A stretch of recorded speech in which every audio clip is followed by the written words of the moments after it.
I don't know where exactly to begin on this movement, but a character by the name of Brian M. Clark for sure is a footnote to a larger avant-garde transgressive punk scene that happened around the 80s and 90s and of today.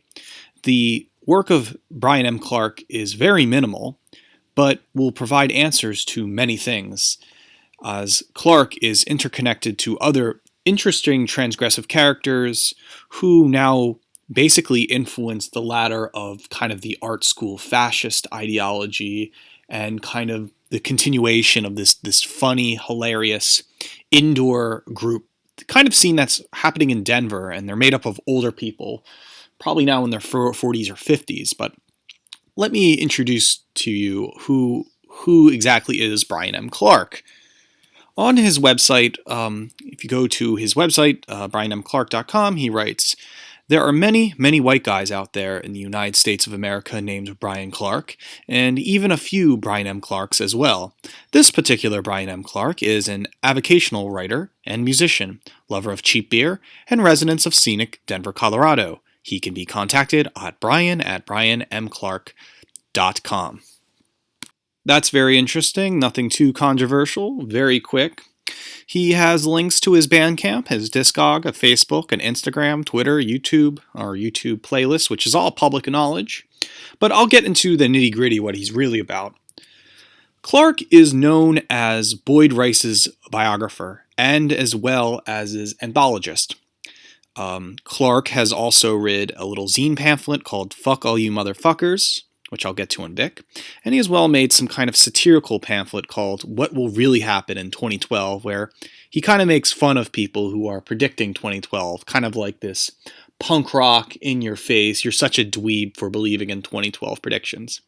He has a new book coming out this year, which I would be very interested in reading, of his essays, art, and travel all the way back from the 90s. Perhaps his anthologized work of Boyd Rice's writing goes for about $100. Sometimes on Amazon's feed, they real oversell it to $1,000, like anybody's going to buy this book for $1,000. But Clark was, important enough to collect Boyd Rice's important work and make him as the martyr of the movement of this kind of Gen X punk movement that he is a part of. And sure, Boyd Rice is very interesting. But Clark is interesting as well how he's influenced from Rice. For example, in Fuck All You Motherfuckers, here are some excerpts, what you can find in this little zine. From almost 10 years ago, in 2009, an extinct hominid species called Homo erectus was named back before Homo and erect was funny. Or, a lot of misunderstandings could be avoided if only we could go back in time and tell white Americans the correct way to pronounce nigga. As if he's basically talking about the hard R jokes, right? It's only arson if they could prove it was intentional. As if he's trying to say commit arson. Or even like this one. Life is like a box of chocolates, like bar scum, but a racist, hateful, patriarchal fucking conspiracy that systematically de-enfranchises women and minorities. Ooh. Chihuahuas are my favorite dogs because they're the most suitable for punting. It's this very kind of funny, in-your-face vulgarness of punk rock nature that Clark is just known for these like witty, humorous amorphisms or just lines of thought in a way. Again, going back to the whole school shooter, in-your-face, I'm a violent terrorist type of work. Clark did write some articles for Modern Drunkard magazine, and he has some as well up you can read online, from Why I Drink to True Alcohol Action, Boozing with the Band, Vag Moore, and Matt Skiba. And it reminds me of this kind of 90s, 2000s fascination with 1950s, 60s aesthetic of a normal white patriarchal society of the, reminds me of the Venture Bros, and embracing that aesthetic to a T, that you wish you were just like messed up kind of Quentin Tarantino gangster men of the time, but you're doing this in 2021. And Clark, along with the posse from Boyd Rice and Friends, kind of manifests that energy, that aesthetic. Clark also runs his own label on Bandcamp called Discriminate Audio. And he makes this kind of cool surf rock tiki music of suicidal scrams, emo stuff, whether you want to call it the unapologetic white nationalist country music or the acid cowboy, whatever, you make up your mind on this, but very interesting music for sure. His public Instagram reveals a lot about himself. Here he is with the gang all doing the Partridge Family Temple sign of the Trinity. And well, look who's here. Mr. Start the World gay homo nationalist Jack Donovan saying, knows how to party. And Clark also writes, on Sunday night I hung out with members of a hedonistic religious sect, he's being sarcastic, that piled me with drugs and made me listen to their psychedelic folk religious music. There was a giant inflatable bear outside the house. This is reality. Isn't there this kind of funny ideology as toxic pro-Putin, 1960s? Again, Sean Partridge, Partridge Family Temple aesthetic, which I will get into another lecture. But I just love this movement in its entirety. One of the users hashtags Unpop. And this is what I'm saying. Clark and friends belong to a movement called Unpop, which was started in 2010 or 2004. It's kind of just this in-group talk, but basically it's supposed to be pop art, but edgy pop art. And somewhere along the lines, the website announced the Unpop movement was dead, probably because of Antifa or that the boredom nobody was interested in, and everybody went their own separate ways. I was certainly interested in the music at the last second. Maybe Pilleater made the Unpop movement unpopular. But here's a great introduction to the Unpop scene from this one blogger by the name of Tobe Dammit on August 21st, 2016. Tobe writes, the Unpop art movement was founded in 2003 by Boyd Rice, Brian Clark, and Sean Partridge. Its other members include Jim Goad, Adam Parfrey, Larry Wessel, Lauren Partridge, Nick Bogus, Beth Love, Gidget Game, and Charles Kraft, and 3 of those members work for Countercurrents. It has been described by Brian Clark, the movement's minister of unpropaganda, as follow: is any form of art, music, writing, or film which has its conceptual basis the fusion of unpopular, offensive, disturbing, or otherwise frowned upon ideas with funny, yummy, pop art sensibilities, aesthetics, or techniques. It's a modernization of the age-old chemical concept of blending polar opposites, in this case of combining unpleasant ideals with incestuous pop culture fun. Good unpop art should, in theory, be upsetting and fun at the same time, and like pop art or corporate advertising, ideally it should operate on a level of emotional immediacy that is universally understood, most often via symbolism, but not always. The circulation of obscure fascist imagery and themes by a number of neo-folk and goth bands has encountered resistance from anti-fascist fans who regard it as a form of crypto-fascism. Interesting. You know, this very esoteric scene explains what in the world Boyd Rice, Brian Clark, and Sean Partridge, even Jim Goad, what they're interested in, as they all grew up together.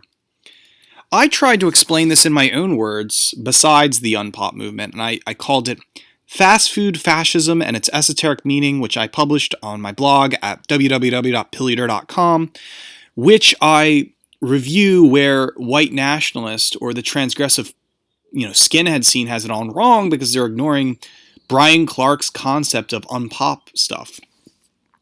I have also made the witty observation that unpop art movement is a post-neofolk movement, or what I like to call the Unpop Lexicon. And I believe, in my own words, is that unpop is the only way queer culture could basically be advanced and people could understand it and really represent this interesting punk movement aesthetic. And I might be the reason one destroying their vibe, but I'll read what my interpretation of Brian Clark's Unpop movement is. From my website, New folk is described as a music genre that emerged in the mid-1980s as an outgrowth of post-punk and post-industrial music, blending acoustic instruments such as guitar and snare drum with elements of industrial music. Neo-folk may be either solely acoustic or combined acoustic folk instrumentation with various other sounds. Various forms of neo-paganism and occultism play a part in the themes touched upon by many modern and original neo-folk artists. Runic alphabets, heathen European sites, or other means of expressing interest in the ancient ancestral occurs often in neo-folk music. Aesthetically, reference to the subject occur within band names, album artwork, clothing, and various other means of artistic expression. This has led to some forefathers of the genre and the current artists of the genre attributing it to being an aspect of a broader neo-pagan reviver. The genre has been controversial because of its association with national socialism, and the far right. And then I add this post after In Time and Order. And so Unpop movement of Boyd Rice, Sean Partridge, and Brian Clark, I give it its own new twin called post-neofolk, which I belong to this scene. And according to my definition of post-neofolk or unpop music is a music genre that emerged in the late 2000s as an outgrowth of neofolk and art rock, blending a mix of international acoustic instrumentation such as gamelan and snare drum with elements of digital hardcore, the Atari Teens Riot kind. Post-neofolk may be either solely electric acoustic or combined folk instrumentation with various other sounds, such as samples from the 1960s and Asian culture. Various forms of popular culture and occultism play a part in the themes touched upon by many modern and original post-neo-folk artists. Corporate logos, commercial imagery, fast food, cartoons, iconic religious fanaticism, and other means of expressing a humorous interest in the ancient and ancestral occurs often in post-neofolk. Aesthetically, references in the subject occur within band names, album artwork, clothing, and various other means of artistic expression. This has led some of the forefathers of the genre and current artists within the genre attributing it to being an aspect of a broader revival of the unpop art movement of 2004. The genre has been controversial because of its attempt to cause offense through transgressive art, infighting, and its flirtation with totalitarianism, queer culture, and pseudo-intellectualism. It ironically detaches itself from the white supremacist views of the far right.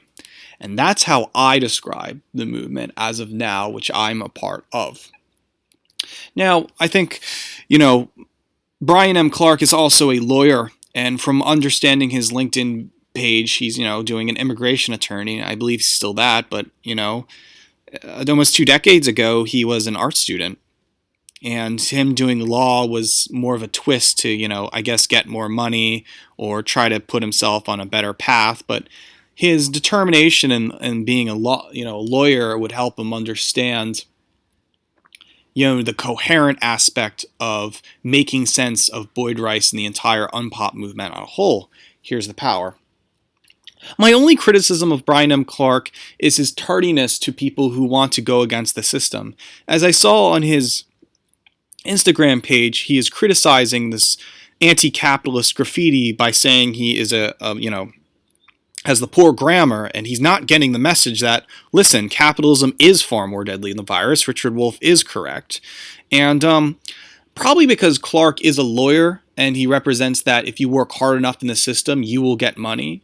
And I understand that, as long as you work hard, get your money, do what you want. And, to go against the punkers who are anti-capitalists, you have the upmanship because you are the transgressive punk saying, get a job, Blue Lives Matter, because that's what's all about in the punk rock, is to get transgressive eyes to say who's the bigger career and who's transgressing one another.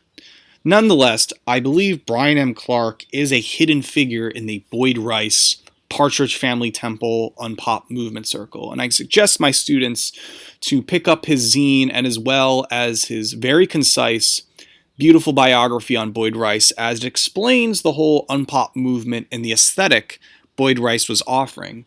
In addition, you could also understand where Feral House was coming from, how it had influenced Countercurrents, a later gay white nationalist publication, and as well the remnants of Terror House and Nine Banded Books, which is happening today.